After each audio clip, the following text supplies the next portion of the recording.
Once again, good morning, good afternoon, everyone. Welcome to this exclusive briefing for our latest Construction Quarterly Economic Insights. My name is LP Champagne, and I'm the Associate VP for Public Affairs and Industry Practices at the Canadian Construction Association. Today, I'm proud to introduce a new member of our team, Yunghang Liu, who goes by Max. An economist by trade, Max has joined CCA a few months ago and is now the new author of our economic reports. Prior to joining CCA, Max worked at CIBC in their financial fraud team. He has a bachelor degree in economics from U of Toronto and a master in economics from Carleton University. Without further ado, I'll turn to Max to provide us with his presentation, and I'll be back at the end to manage our Q&A. I just want to remind everyone that they can mute themselves to be sure they don't speak over the presentation, and that the meeting will be recorded for posting in our member portal. So on that note, Max, I'll turn to you. Thank you for the presentation. Okay, so hello everyone. My name is Max. This is my first economic briefing, and I look forward to working with you and learning more about the industry. So feel free to ask questions anytime during or after the presentation. And with that, let's get started. This presentation is split into 6 sections, and let me start by describing macroeconomic activities in the first half of 2025. So in the latest GDP figures from Q1 2025, the Canadian economy expanded by 2.2% compared with the last quarter of 2024. Most of that growth came from the businesses stockpiling goods in anticipation of higher costs due to tariffs. So that's these 2 areas that you see on the chart here, net exports and inventories. Trade went up across the borders, and the inventory building added a combined 2.1 percentage points to growth. The increase in exports was higher than imports. That's why we have a positive net export, and that contributed 0.7 percentage points. While investments was a drag and offset that growth, consumption added around 0.6 percentage points, and that's supported by the GST HST holidays.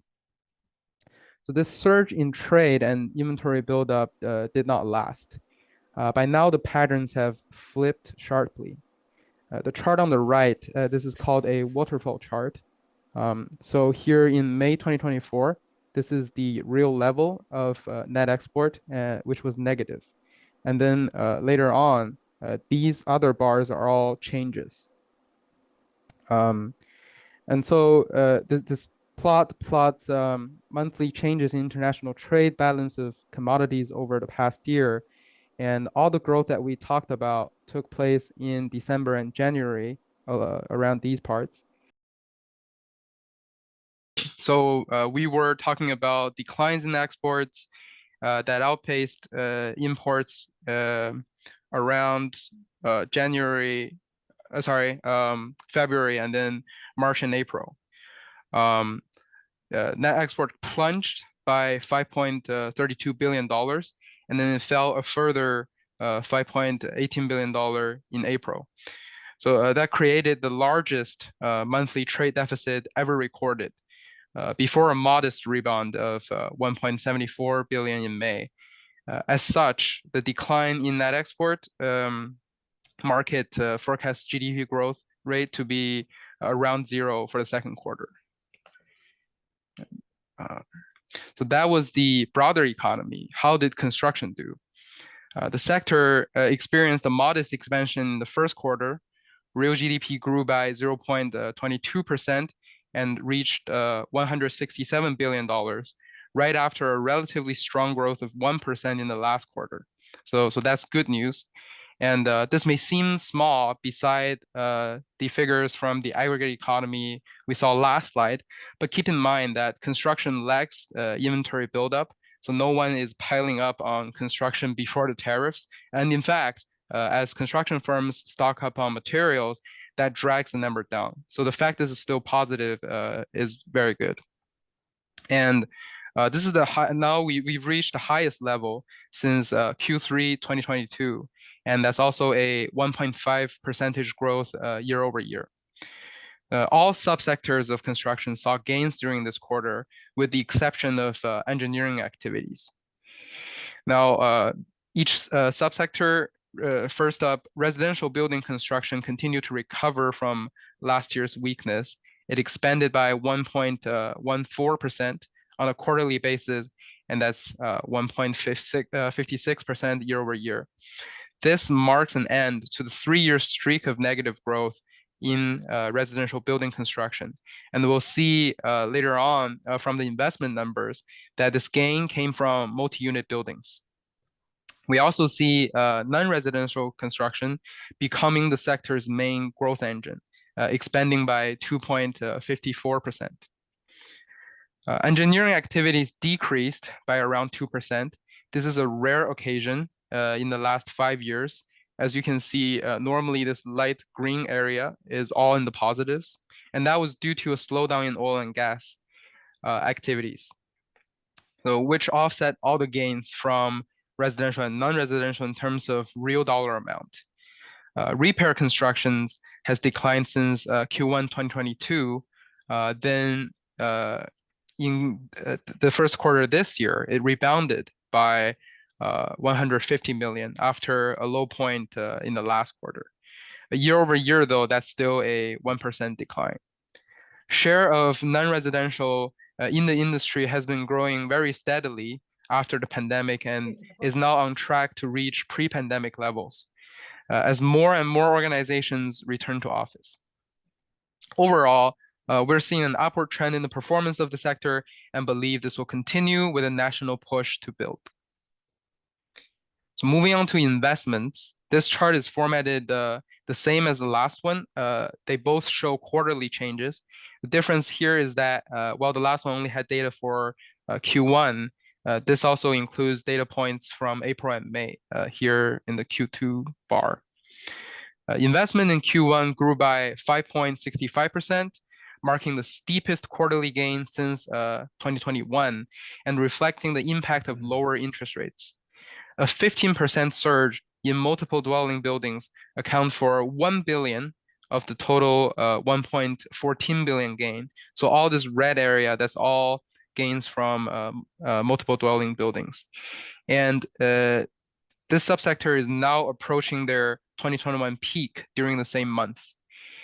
Institutional and governmental construction edged up around 3%, while commercial fell by 1.24%. Investment in industrial and single dwelling buildings remained largely unchanged. Now, provincially, PEI saw the highest increase, up by 25%, and Ontario was second, up by 9.4%. On the other hand, investment in Newfoundland and Labrador declined by almost 40%. This drop is due to the conclusion of major projects like the West White Rose offshore oil platform and the Voisey's Bay underground mine expansion, which both ended in Q1, according to news articles. So this is also tied to the slowdown in engineering activity that we discussed with the GDPs. Thus, this dip in Newfoundland and Labrador is likely temporary, and the figures have recovered in May. Looking at the bar from May and April, the last one, we can see that movements are a lot less dramatic, and increases from the first quarter are well sustained. Most notable is institutional and government construction, which has seen consistent investment growth in the past 2 years. So all, again, this light green area, that's all positive in previous periods. And then that's a 7% increase year over year. So in contrast, single dwelling buildings fell by 3%, which makes it now a smaller share of total investment than non-residential constructions. Overall, multi-unit and institutional builds are up, while other sectors contracted slightly by around 2.5%. So we talked about how lower interest rates had a positive effect on investment. Where is the rates headed from here? This slide shows a dashboard of what central banks would look at when reviewing the economy. Now, there are 2 lines. The purple line is core inflation. It represents year-over-year change in CPI, excluding price volatile items such as food and energy. The red dotted line is labor market tightness, which takes both sides of the labor market into consideration, both demand and supply. The red line, when that's too high, that means jobs are under stress, and the central bank will cut rates, which is what happened in March 2022 at the start of the pandemic. And then the purple line, if that gets too high, that means prices are overheating. And then the central bank will raise interest rates, which is what happened again in March, but 2022. So by the end of last year, both gauges were subdued, and we see that core inflation was approaching 2%, which is what the Bank of Canada wants to see. But since the tariff announcement, both measures are climbing up, especially core inflation, which rose even after the carbon tax pause, a stronger Canadian dollar in terms of exchange rates, and then the inventory buffer that was keeping prices low. Furthermore, the tariffs hasn't fully materialized, and businesses actually absorbed most costs to sustain sales. As time goes on, more and more of those costs will be passed on to the consumers. So not just the core inflation, the red line is also edging up, meaning that labor market conditions are deteriorating, and it's difficult for Canadians to find jobs. So we talked about that if the red dotted line is too high, then we need to cut. If the purple line is too high, we need to raise. Right now, both are going up, and that signals stagflation risks. And this is difficult for Bank of Canada because then the policy direction becomes unclear. This dashboard is a simplified view. They make their decisions based on projections, and they're forward-looking. But projections right now are difficult to make because of the level of uncertainty involved. Overall, this paints a pretty bleak economic condition. Now, given the conditions that we discussed, even though economic growth is slowing and unemployment is trending up, core inflation is too sticky, and that continues to extinguish hopes of near-term rate cuts. So on this slide, this left table shows votes by economists from banks and academics from universities at the Monetary Policy Council at CD Howe Institute. And here, half of the panel supports maintaining rates at 2.75% through year end, while 5 out of 8 believe the Bank of Canada should lower rates to 2.5% by January. And that's where they believe it'll stop. And these numbers are also supported by the current spread in yield curves. On the right-hand side, we have the latest Federal Reserve's dot plot from June. Now, President Donald Trump has publicly pushed for rate cuts in order to facilitate issuing of new debt, and even threatened to remove the Fed chair to achieve this. I think it's worth mentioning that in reality, the chair does not have unilateral control over rates, and even if Powell was replaced, there are still 11 other voting members, including 5 regional presidents who the White House cannot fire. So currently, the US rates stand at the 4.25 and 4.5% range. And the June dot plot shows that 10 out of 19 FOMC participants supports cutting rates by at least 0.5% before year end.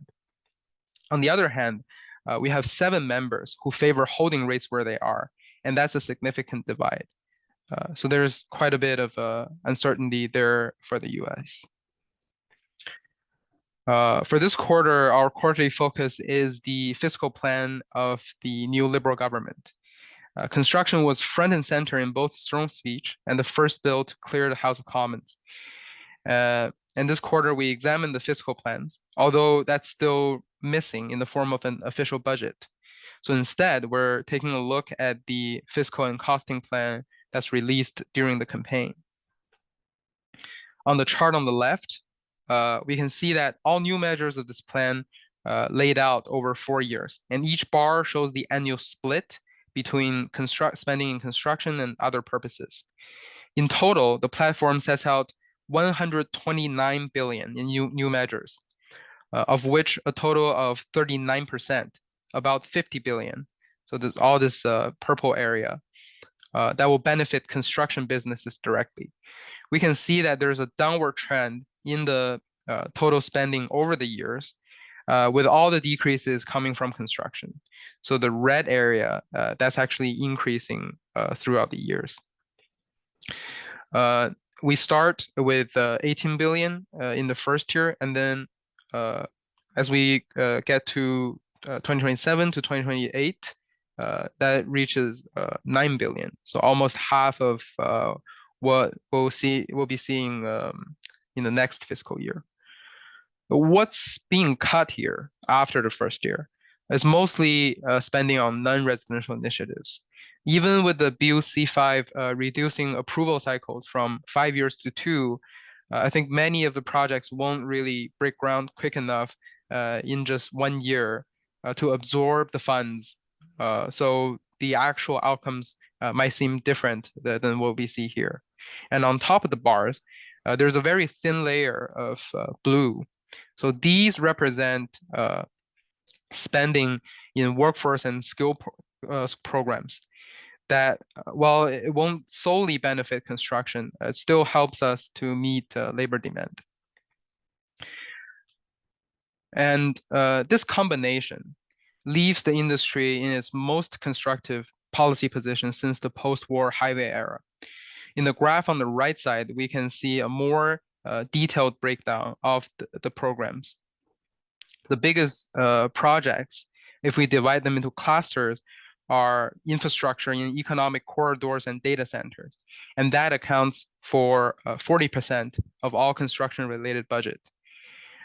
This includes measures like the Nation Building Project Fund, the Trade Diversification Corridor Fund, invest in digital infrastructure, etc.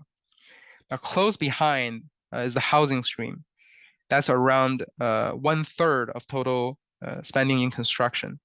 It's driven chiefly by Build Canada Homes, which is 23.5%, and also the largest single initiative.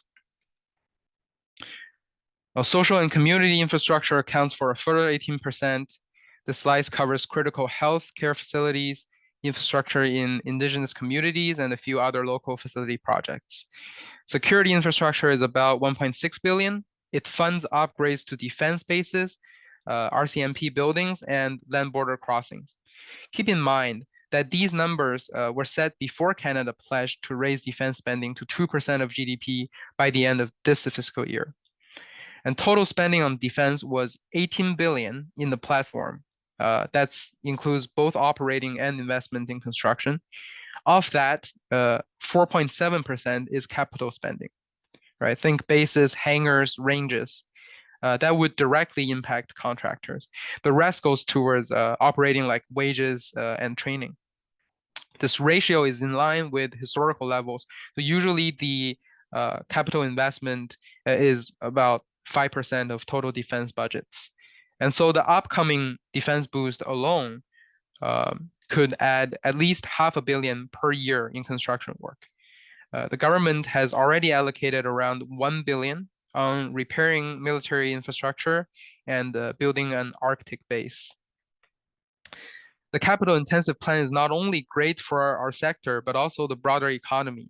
So think if the government was purchasing weapons, that would not really benefit anyone else.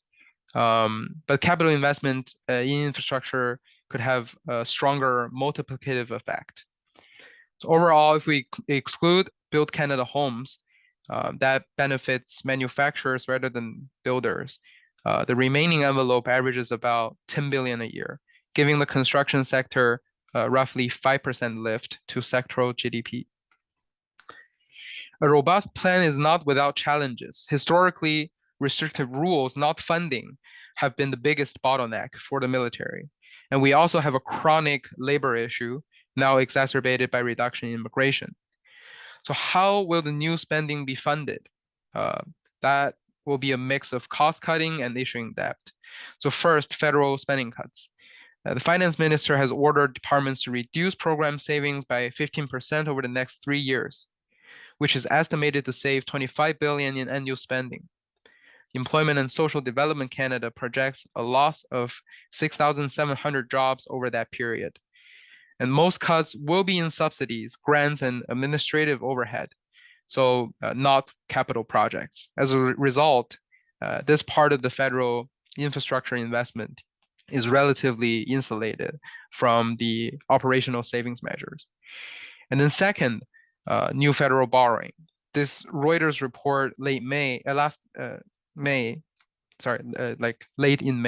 estimated $628 billion in new debt issuance this fiscal year. That exceeds the pandemic era records.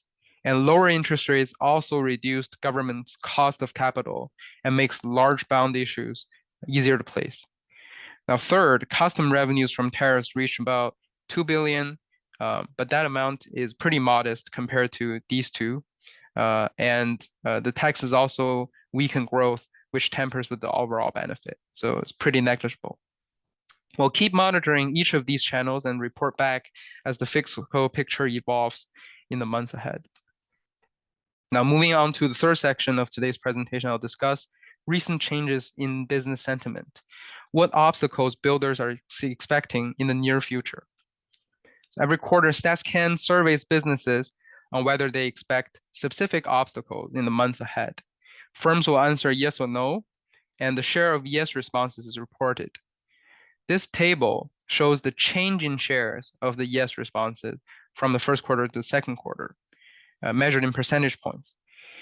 Inflation remains the #1 concern shared by construction businesses, and is driven directly by tariffs. Cost of insurance rose by around 6 points, and it overtook the recruiting skilled employees, which was the second biggest concern from the last quarter. And insurance premiums are rising due to the now greater uncertainty. Interest rates and debt costs rank third, while credit conditions have eased slightly. Businesses still hope for more relief, which is really not coming as we saw. Meanwhile, concerns about consumer demand rose, signaling weaker confidence in the broader economy. Regionally, across provinces and territories, BC builders signaled red across the board. They appear to be hardest hit by the tariffs, given their lack of local production of rebar and structural steel. In addition, new provincial regulations are compounding cost pressures. Sentiment in BC could improve once the long-awaited prompt payment legislation takes effect, which will improve cash flow. Overall, 71% of construction businesses expect cost-related obstacles, and this figure is likely even higher if firms are surveyed today after the new steel import tariffs were announced. Now that's what we're seeing in the next chart. So this came out last week. The Bank of Canada released its business outlook survey for the second quarter. 36% of businesses revised their outlook to on input and costs since the last survey.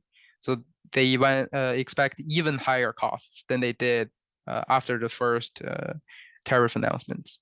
And the result shows that they remain pessimistic about broad-based demand. About 30% of firms surveyed are preparing for a recession.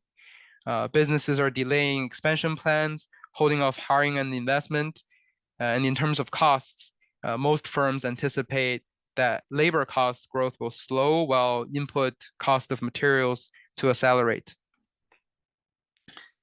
Across industries, labor costs are decelerating, while material costs are expected to rise gradually. And let's explore these trends in more detail, starting with labor. So on this slide, we have the employment change from the report. This is the chart that you see from the report. And this chart was made based on data from April and May. At the time of writing, the June numbers weren't released. Still, the trends were already clear. Employment is down in most provinces. And now to put that into perspective, the overall economy saw a slight decline of just 0.05% during the same period. So construction held up worse than other industries. Changes in 3 provinces were most noticeable. First, we have Manitoba that stands out with the strongest percentage growth of 6%. adding over 3,300 jobs. And that's supported by the Building One Manitoba initiative. In contrast, Quebec lost over 12,000 jobs. That's a 3.7% dip.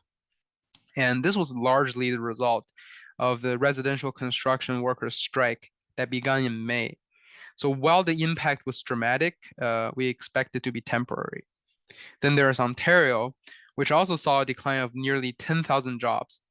One of the key factors here was the timing of the collective bargaining in the ICI construction sector.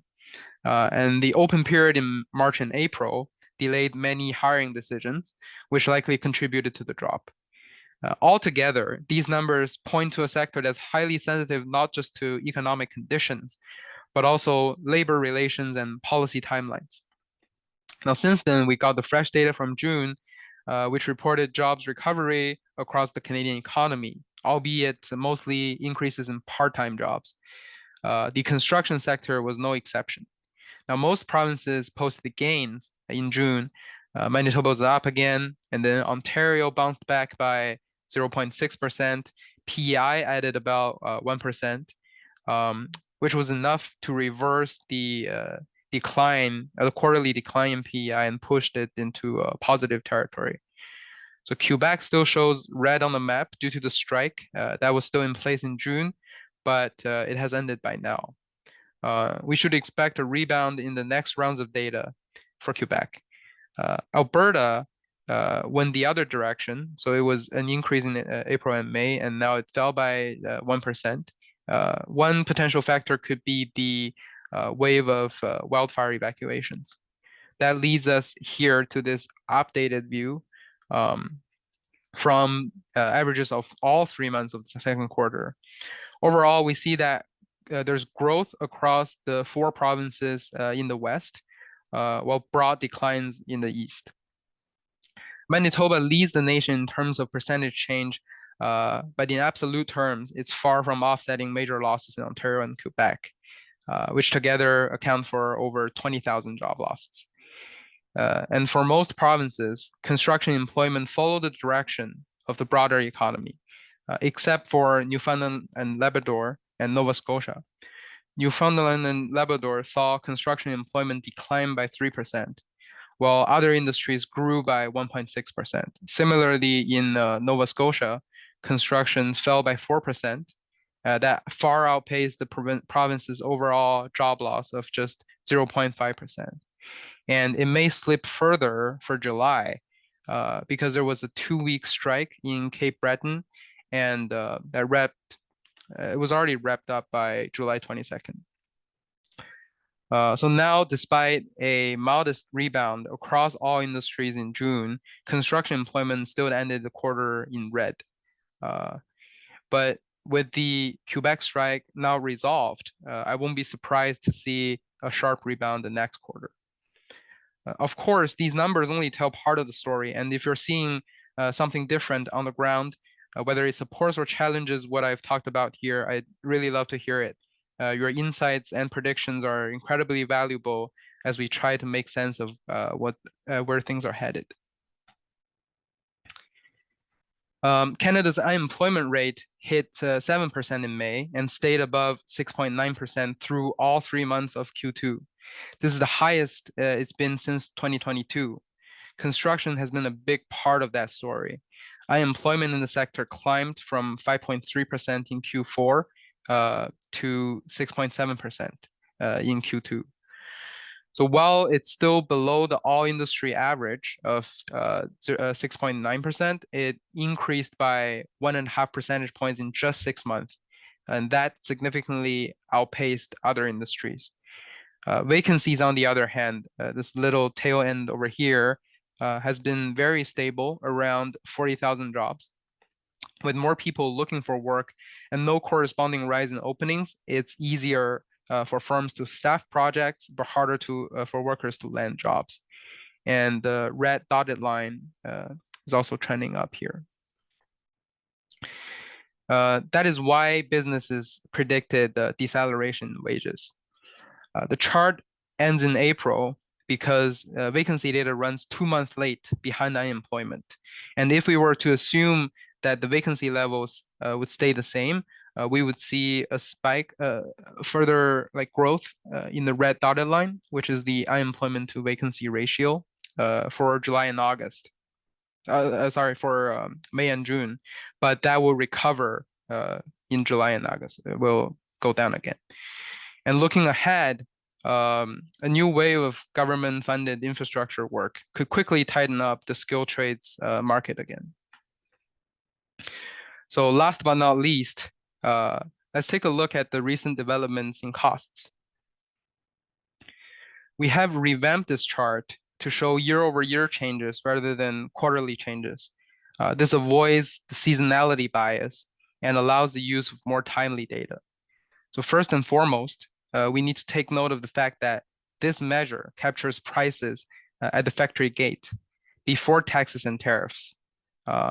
So the tariffs only affect this measure indirectly, and it'll take some time for that to move through the supply chains. Nevertheless, there is a clear divergence from CPI. So production costs measures like this one, or also known as PPIs, have mostly moderated. Overall, IPPI inflation slowed to 1.17% in May due to a strong Canadian dollar, lowering energy prices, and weaker manufacturing production needs. So as firms, especially manufacturers, anticipate weaker demand, they reduce their production and buy less materials, and that's why input prices are falling. What this also means is that while businesses are already paying the government for the tariffs when they import, they're not paying their suppliers, the secondary effect.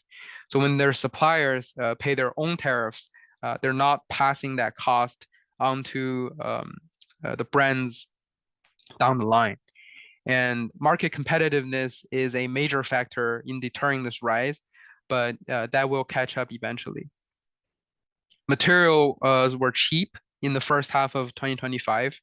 Still, some major categories like primary ferrous metals have seen prices climb by 3.4% since February. And although that's still down 4% year over year, that recent upward trend is worrying for us. And the new import tariff will push it even higher. Cement costs also ticked up in May as well by around 1% from April. Now, how is this reflected in the total cost of constructing a typical building? It's the same deceleration story as what we saw with the material prices, even when we include labor costs into the equation. In the first quarter, composite BCIP building construction price index for ICIC constructions rose by only 0.7%. The biggest increases coming from conveying equipments, that was up 1.65%. Metal fabrications is up 1.55%, and structural steel framing is up 1.13%. That is worth mentioning that all these three product categories are mostly made from steel. So expect delayed and persistent increases in their costs. And on the other hand, we have electrical, exterior improvements, and earthwork staying pretty much the same as where they were. Categories like earthwork has a very domestic supply compared to steel. Among the subsectors, institutional construction saw decreases in MEP material and trades. Regionally, 10 out of 15 CMAs posted increases in cost above national composite of 0.71%. London leads the chart at 2.2%, whereas Toronto's modest gain of 0.28% outweighs the entire composite and pulls the average down. Okay, now let's wrap it up.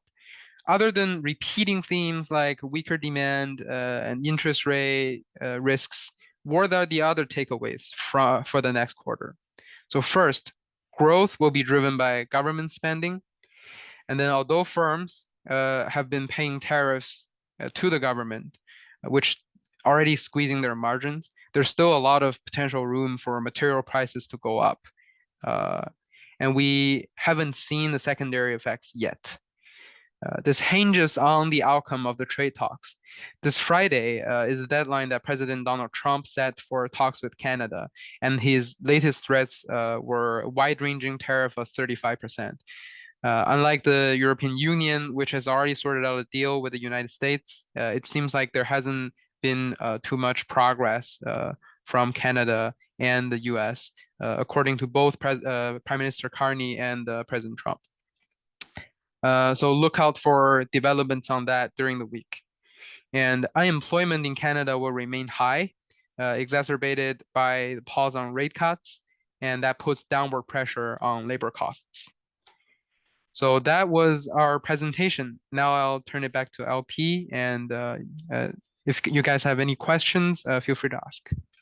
Thank you, Max. Very much appreciate your insight. This was a great presentation, in my opinion. We have plenty of time for question. We have set this up for another 20 minutes. We don't need to take the whole thing, but if you guys have any question, I'd like you to use the hand raise function.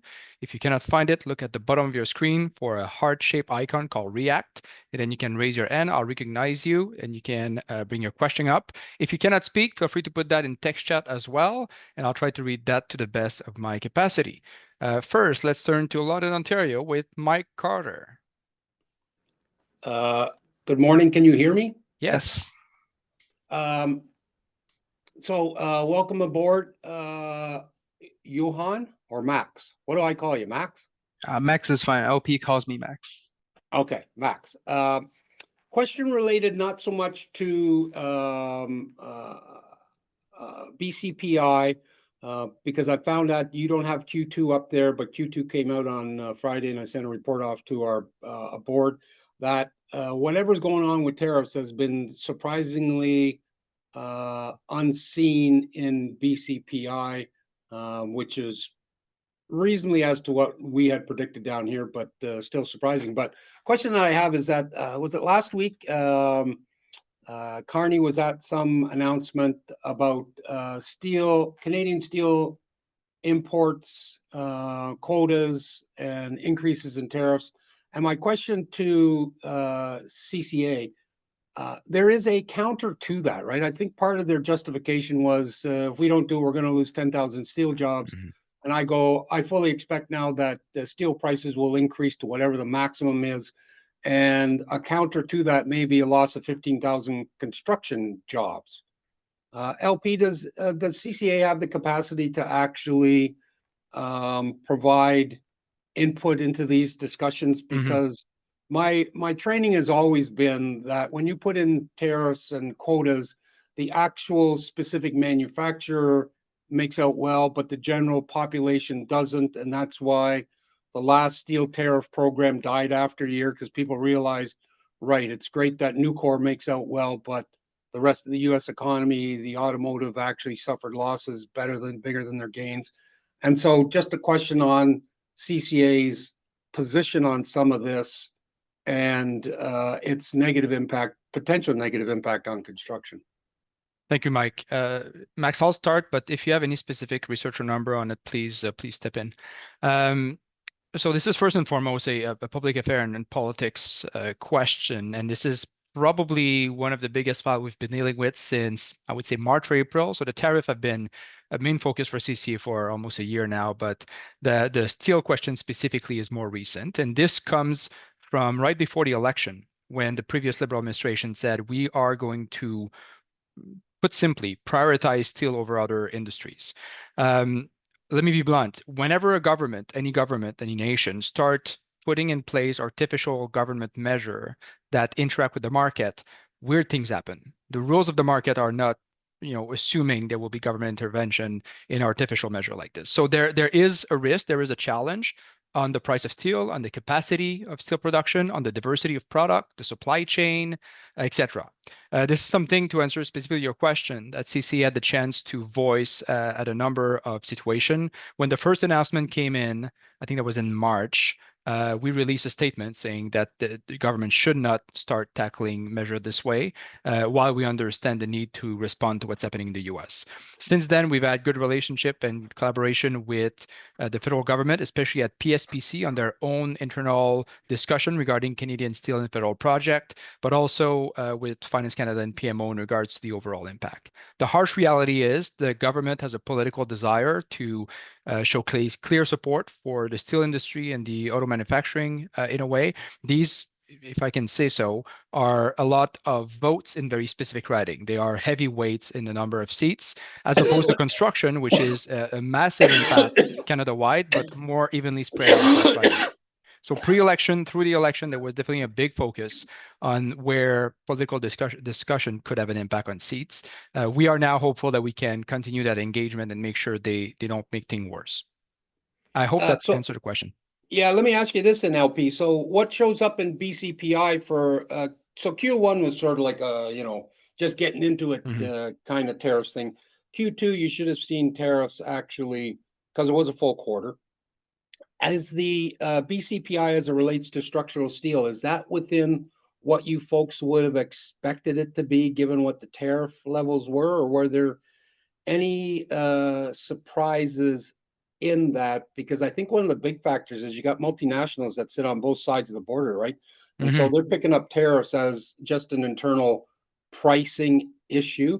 I don't think they're not passing along tariffs per se to contractors. They're just passing them along as a general price increase reflective of the tariffs that they're paying. But is there any surprise on the BCPI price index that you'd say, yeah, that's sort of what we expected, or no, that's surprising up or down? Well, I'll defer to Max on his analysis on this. Yeah, so you're definitely right, and that was also part of the discussion during our presentation, is the divergence in these PPIs, no matter if it's the IPPI with the raw materials or the BCPI of the total construction cost, that is diverging from the CPI. And as we talked about, a large factor is because businesses are expecting, we don't want to say it, but recession. So they want to keep their businesses. If anyone hikes up their prices and pass it on to when they supply it, that puts them in a lot less competitive position. And it's kind of a similar story with what's going on in the steel industry. Is if they increase prices, they might be at risk of losing business entirely, and they'll just be out of business. The same thing with the steel industry, where like if someone's losing their job, they'll fight a lot harder than others who will just see not a small increase, but nevertheless only a part of the increase in costs. And you were definitely correct to point out that there are more parts of the economy that produces using steel rather than the steel industry itself, which is relatively small in terms of like GDP percentage. I don't know if that answers your question. Thank you, Max. And I will say to loop back the tariff discussion, one thing that we now look in hindsight on what's been happening over the past few months, it's difficult to analyze the situation in Canada the same way we would do with a previous tariff on Canada or other nation, because a traditional tariff war, a tariff discourse between two countries, will serve a very specific trade purpose to increase or diminish the trade import for two nations. They usually are put in place until the economy adapts itself to it. This is not what we've seen in the US. What we've seen is a very emotional response of putting tariff in place for political reason, and then putting them on and off, or announcing them and never putting them on several times over the span of a few months. And what we've noticed fairly early on is that the market doesn't really know how to react, because they cannot just say, oh, we now have tariff on these material, let's price that in and move on, because these tariffs kept coming in and out or not being coming in at all. So that uncertainty around tariff is really what created challenges for our industry, but it's true for the entire supply chain, not just for construction. I'll turn to Warren in chat that has a question for you, Max. I don't know if you've seen it. He says, thanks for this, Max. Really great presentation. My question, list of all new measures slide, workforce and skill, last row, has a significant decrease in projected federal spending from 25-26 to 26-27. Do you know why this is the case? Cuts to LMTA question mark. And maybe you can pull that slide if you have it. And I see we're incoming camera, so feel free to unmute yourself if you want to add anything. Yeah, no, just simply right there, 730 to 411, and then staying around that point. Just wondering if it's a cut to LMTA. We've heard rumors about that happening, talking with the province, but just kind of wondering what this workforce and skills cut is. Right. So these numbers are, I've actually, because you're right in that there are more programs in workforce and skills, but overall amount was smaller. So I folded them up into kind of one category. The detailed version is in the reports and not here. So I'm not able to actually look at the numbers right now, but also keep in mind that this is numbers from the campaign, the Liberal platform, and they'll likely change by a lot. And there's probably like recent developments in the LMTA that wasn't really there yet by the time when this came out. Couple quick things I want to add on this. So as Max just pointed out, this is the Liberal projection from the platform. So those are new measures. They wouldn't account for the change that were announced last year on LMTAs. They would be new funding. So maybe to restore it, maybe to expand it, hard to say. But to your point, Max, and I'm not sure how everybody's aware of this, so I'll give you a bit of an update. The federal budget cycle is a bit out of whack. The last federal budget was in the spring 2024. We've had one BIA in the early summer, and then Parliament got recess, election took place, everything. We haven't had a 2025 budget yet. Many were expecting that in late May, early June. That did not happen. We now have been told by the government that there will be a budget in the fall. They are currently conducting their pre-budget consultation, both in the House of Commons, which are due end of this week, and for the department at the end of the month, or month of August. So expect a federal budget probably at the end of October. This will be the first chance for the government to take these platform announcements and make it into actual policy. So that's where we'll know if these number matches at all and what kind of investment we'll be seeing forward. Because at this point, we're all running on fumes. We haven't had any kind of fiscal update since a year and a half ago under a different prime minister. Any additional questions? We have a few more minutes. Happy to see hand rise or text question in chat. I see Mike is back. Maybe. Yeah. There we go. I can ask a bunch of questions. So let's ask a question on Build Canada Homes. Is demand for housing as problematic as all the governments seem to be saying it is? Because I just read a report on the weekend that I believe somewhere somebody is saying that demand for rental housing or accommodation is that there's a lot of gap space, that is the rental market is loosening rather quickly, which to me would always indicate that's the canary in the coal mine indicator as to how tight the demand for housing actually is. And in London, single home is extremely anemic.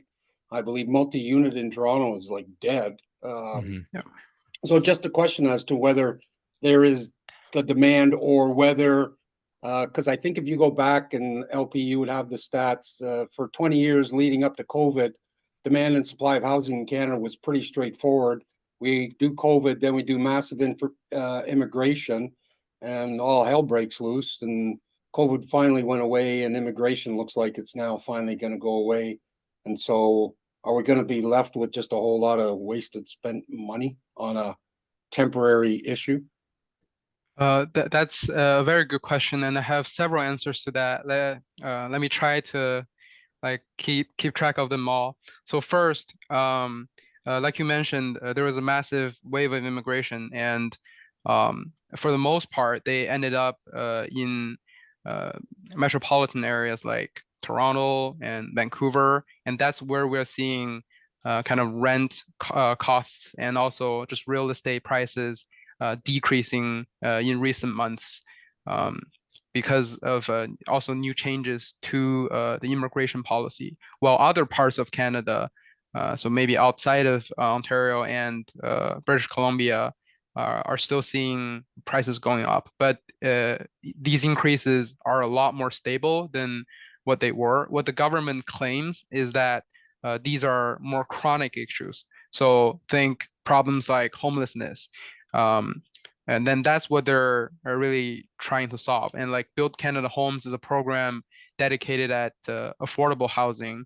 And that might not have as big of an effect on prices of like, say, premium housing like condos, not like directly, not exactly the same market is what I'm trying to say here.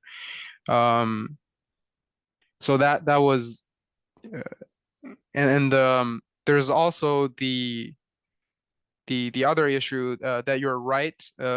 So the government is putting a lot of these measures at the same time, and that does create some worries. So like they could invest more in housing, or they could cut immigration, but the current magnitude of these measures combined might leave housing prices decreasing in the years to come. But yeah, in terms of like recent increases in prices, that's been pretty subdued. The argument is that overall level is still high. Thank you, Max. I just want to add a couple things on the housing file. First of all, I'll say this: the Build Canada Homes announcement during the campaign, which is a Liberal idea, hasn't been done, to my knowledge, with extensive consultation. It is not something that CCA is overly fond of. We've already indicated government that we don't think it's the best way to spend $3 billion a year on the housing crisis. We don't necessarily need the federal government to be a federal developer, and we don't necessarily need a new agency to work on the housing sphere. There's a better way to do this, but this is a political discussion for the government to have. On the housing crisis at large, as Max just pointed out, the key thing is it's very regional in nature. Some regions are really not that impacted, some other are critically impacted, and the way they change are very dynamic. So it's difficult for the federal government to put in place national measure because the reality is so local. And that's why we believe that the real solution to the housing crisis will be with working with municipalities and making sure their funding, especially for infrastructure, municipal infrastructure, is resolved. The fact remains that the core challenge the government's trying to solve is the disparity between the cost of living, the price of homes, and revenues that have been shifting in different direction for the past 20 years. And the solution to that is where people have disagreement. Overall, most people say we need to build more homes, but the end goal of do we want price of home to stagnate or slow down or decrease is where there was a lot of political challenges over the last few months. Bottom line, we'll keep making sure the government keep investing in the right direction, but we believe there's improvement that could be done between now and the budget.